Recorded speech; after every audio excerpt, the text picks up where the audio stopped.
Next వచ్చే జగన్ 2.0లో పరిస్థితి ఈ మాదిరిగా ఉండదు.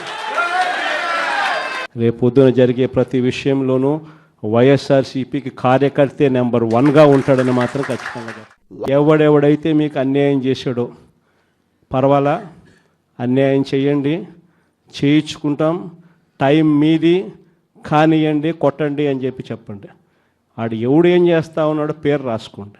రెడ్ బుక్ అని నేను చెప్పను, కానీ పేరైతే రాసుకోండి. మీరు ఏ బుక్లో రాసుకున్నా పర్వాలా, పేరైతే మీరు రాసుకోండి. దాని తర్వాత మాత్రం అన్యాయం చేసినోనికి సినిమా మాత్రం మనం చూపిస్తామని చెప్తాను. చంద్రబాబు యుగంలో రాజకీయాలు చేయాలి అని అంటే, ఈ రాజకీయాలు చేసేటప్పుడు కేసులు వేస్తారు అని భయం లేనప్పుడే రాజకీయాలు చేయగలుగుతాం.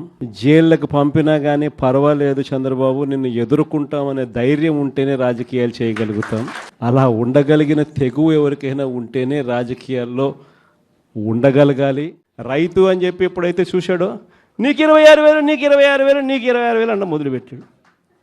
ఇలా మనం చెప్పిన దానికన్నా కూడా 3 4 ఎక్కువగా ఇస్తాము అని చెప్పి ప్రతి ఇంటికి కూడా వీళ్ళు చెప్పిన మాటలు వీళ్ళను వెంటాడుతూనే ఉంటాయి.